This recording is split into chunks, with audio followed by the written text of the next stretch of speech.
5, 4, 3, 2, 1, 0.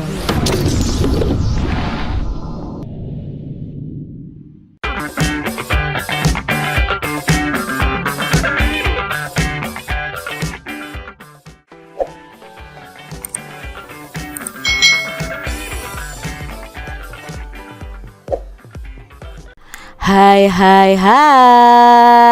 selamat datang di channel YouTube Kak Citra.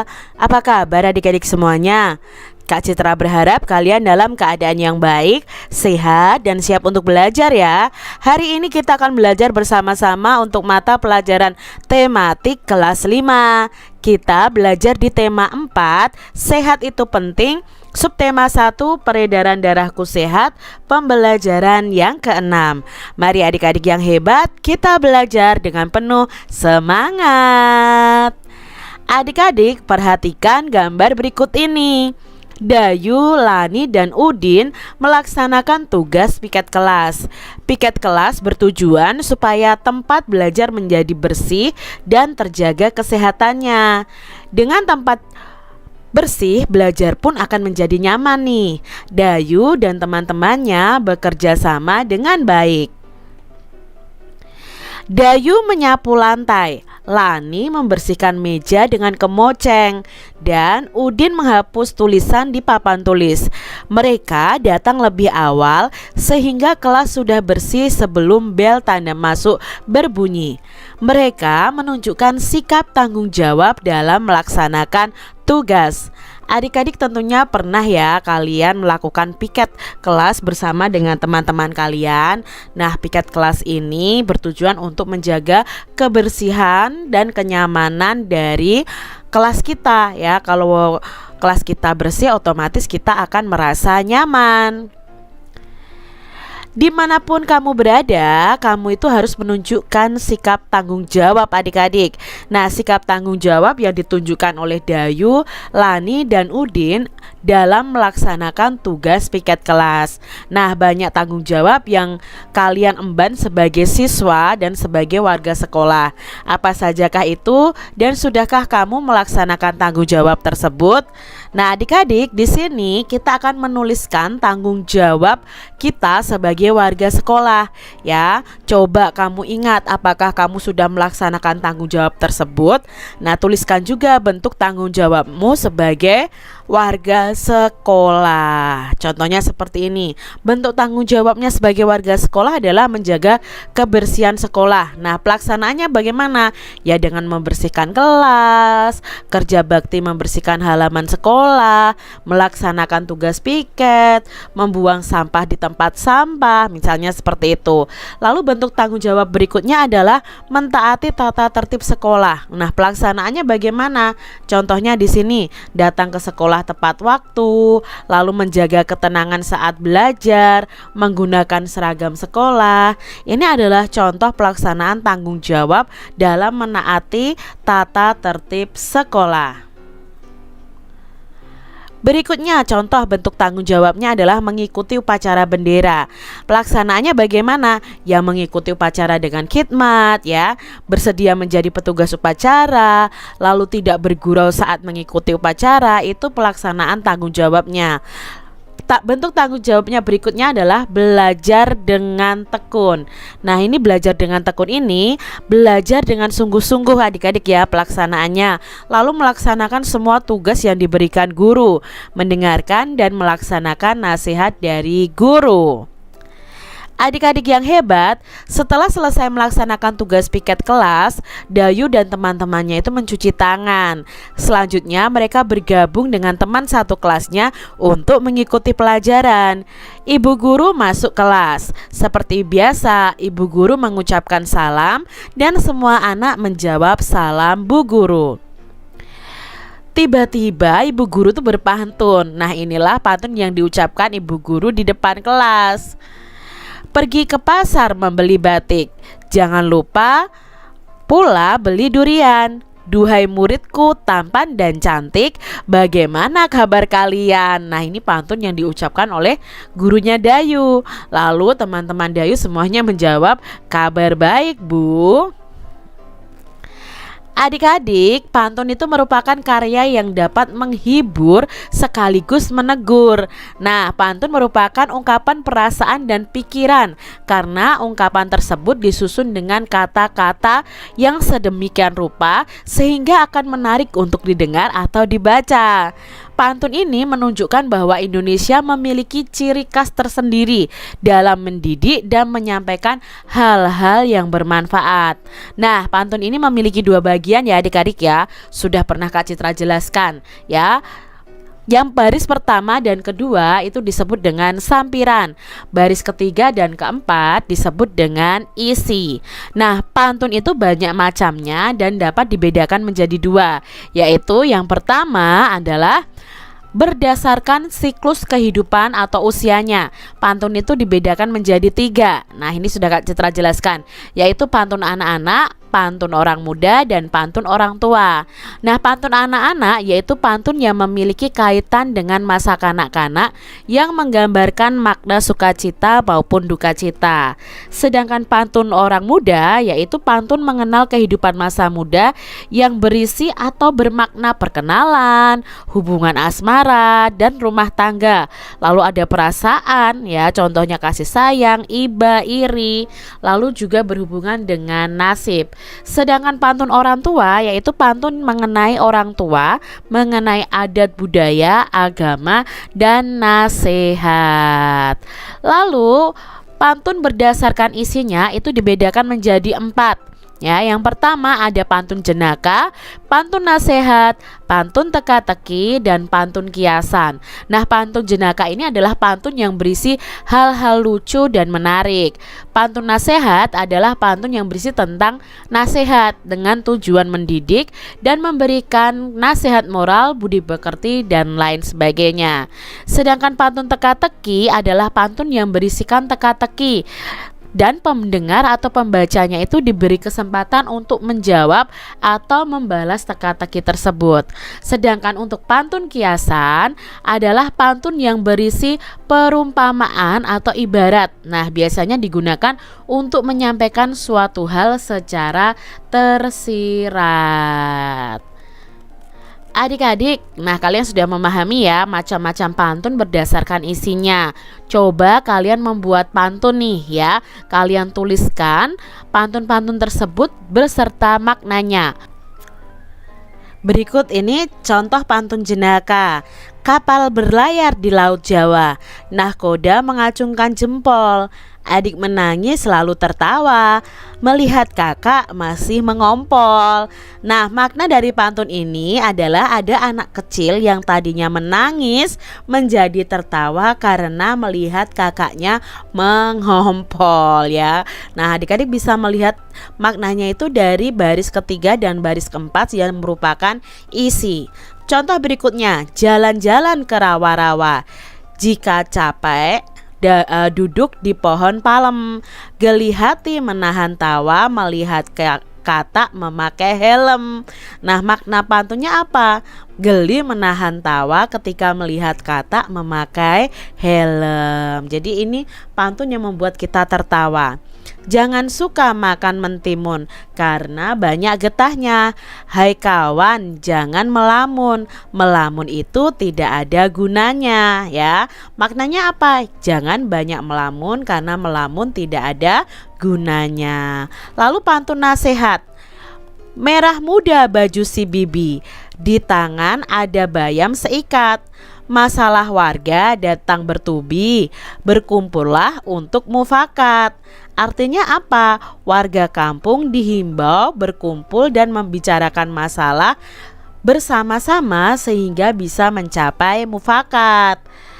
Kalau kamu lagi di pantai, jangan lupa menggelar tikar.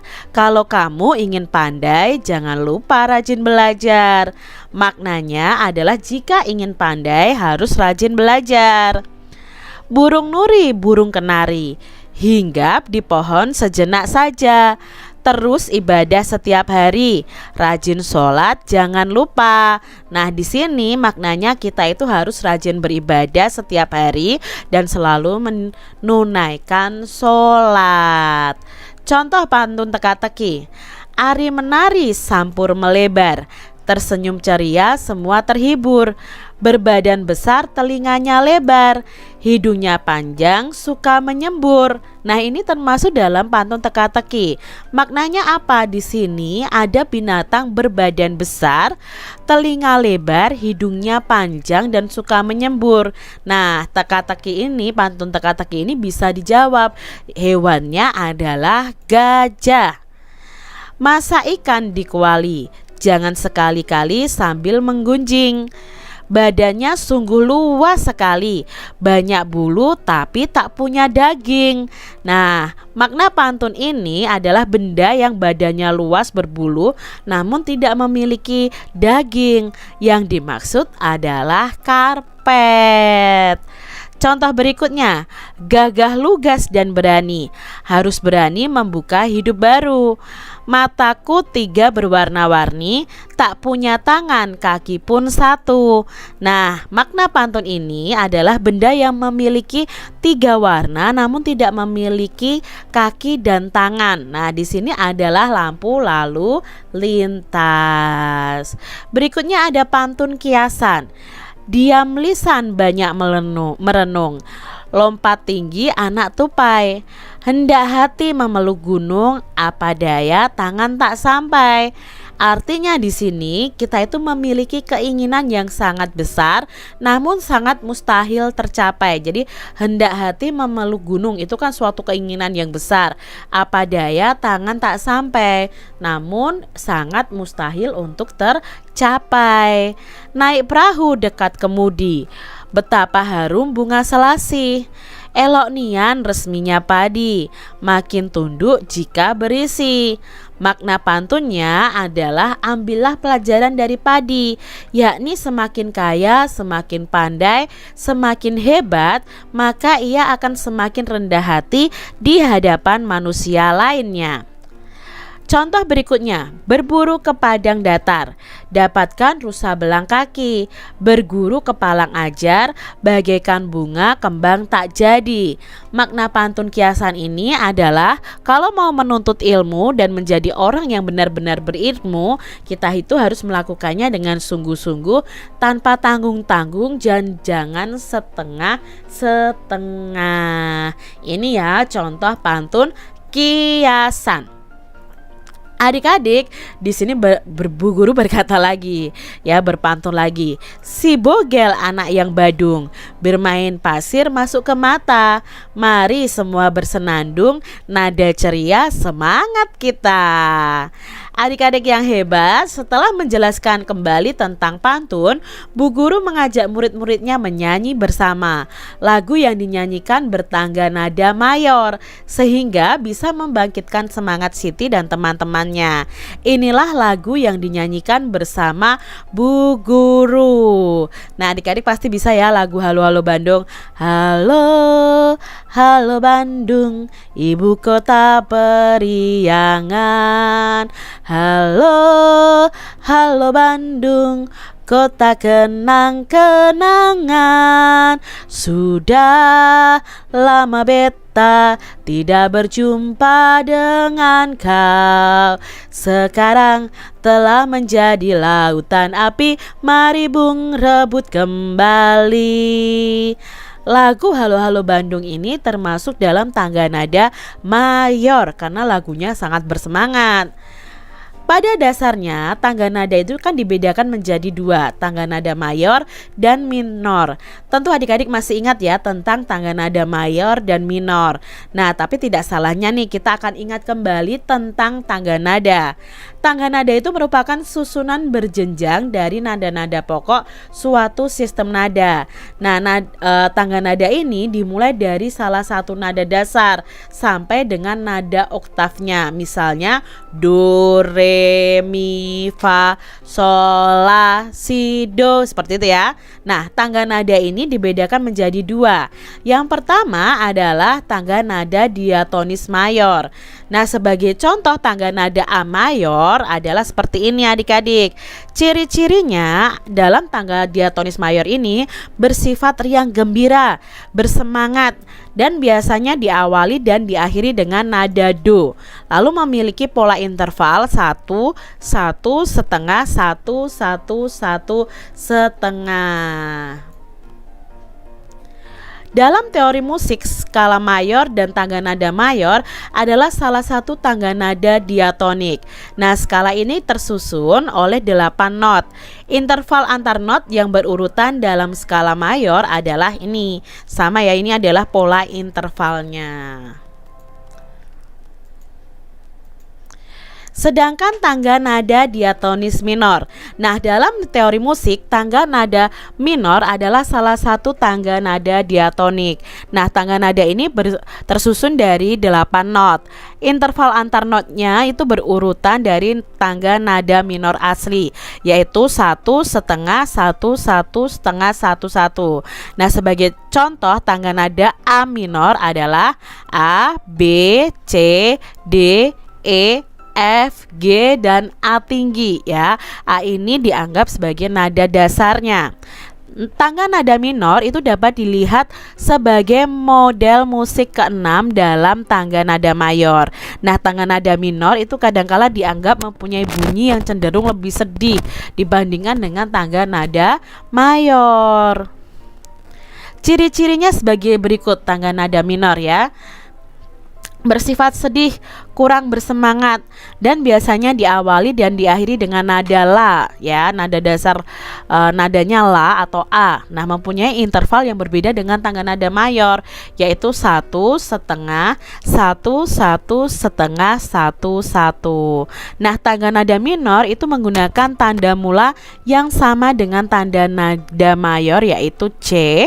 Lalu tangga nada mula tangga nada minor seperti ini. Nah, tanda mula yang sesuai dengan pola interval atau suatu tangga nada minor alami itu dianggap sebagai tanda mula untuk tangga nada minor tersebut. Nah, tangga nada mayor dan minor yang memiliki tanda mula sama itu disebut sebagai relatif. Jadi, tangga nada C mayor merupakan mayor relatif dari tangga nada A minor, dan tangga nada C minor itu adalah minor relatif dari tangga nada A mayor. Nah, adik-adik, tangga nada mayor itu relatif dari suatu tangga nada minor, ditentukan dengan menaikkan nada tonika tangga pada nada minornya ya, sebanyak 1 nada atau 1 seminada atau 3,5 langkah, yaitu dengan interval terts minor.